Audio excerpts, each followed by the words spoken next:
The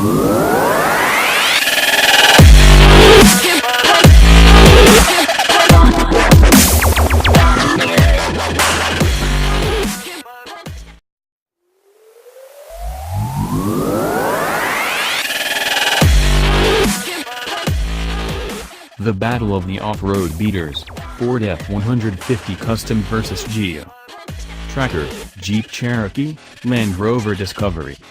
Until you realize that the phone in your pocket is still connected via Bluetooth to the car your co-worker just started outside your office window, which means he is now listening to Shakira's Oral Fixation, Volume 2, and the infotainment display is outing the music as yours. Well, you can know the struggles we endure here at 1585 Eisenhower Place. It has hard driving new cars all the time.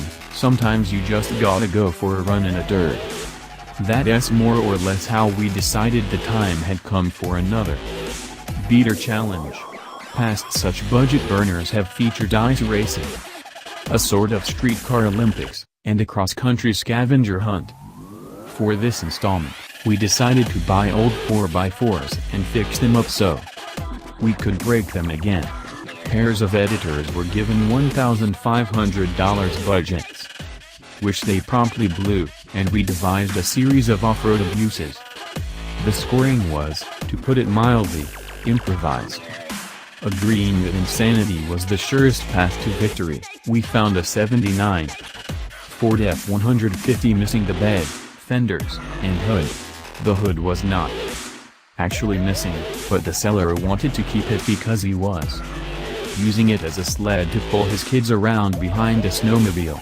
Our test drive suggested that gravity and friction were standing in for threaded fasteners, as no part of the truck seemed to be securely attached to any other. But it rode on 44-inch tires and looked like a Mad Max prop, so we towed it home $1,500 poorer and fully agreed that we had already won. Triumphantly, we parked it in front of the office. As our co-workers debated how comfortable they were even standing near it, Deputy Editor Danny opened and I climbed aboard for a joyride. The Ford stalled 12 feet later, refused to restart, and wouldn't take a jump. As we pushed it back into its parking space, the power steering pump puked its fluid. Lucky for us, our landlord likes oil stains. At least, we hope he does, because he now has a panoply with more rock crawling and dune running experience than the rest of us combined. Road test editor Chris Penn and senior online editor Mike Sutton were early favorites, especially when they announced their intention to buy said Camry. They reasoned that when it comes to Jeep Cherokees, a late 90s vintage would make the most sense, as it would be fitted with sturdier axles, plus airbags they could sell to pad the budget. But as Ben glanced over a Craigslist ad for the 88XJ, his seasoned eye caught something: lockable hubs on the front axle, not factory Cherokee equipment. The seller had neglected to mention in the ad that the Jeep sat on the burlier running gear from a '79 Bronco, complete with shorter gears and locked front and rear differentials. In the cons column, the fuel tank had been relocated to the cargo area and fixed in place with fabric ratchet straps. The windshield was spider-webbed, and there was a distinct lack of doors. They snatched up their backwards mashup for $800.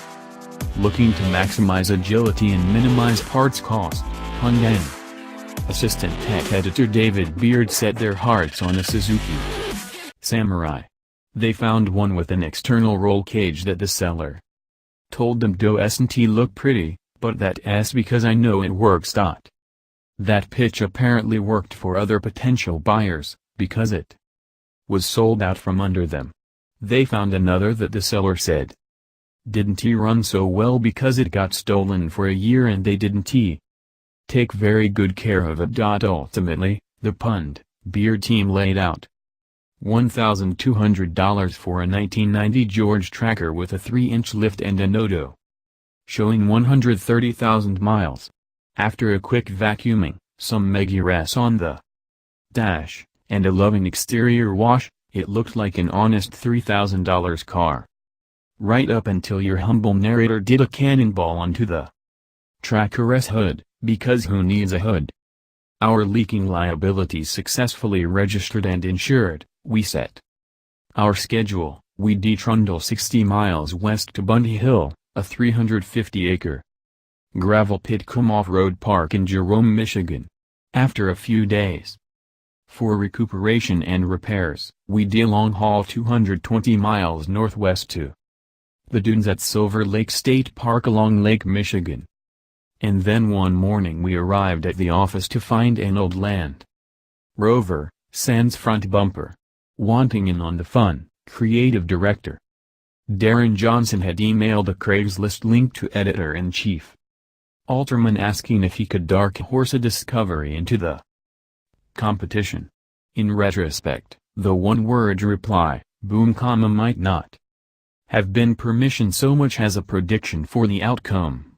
Rather than seek clarification from the boss, Johnson found and purchased a 2004 Disco near Chicago while the rest of us worried about how many more heartbeats our rigs might have left. Johnson drove it the 300 miles home, then another 200 miles the following weekend visiting family in northern Michigan.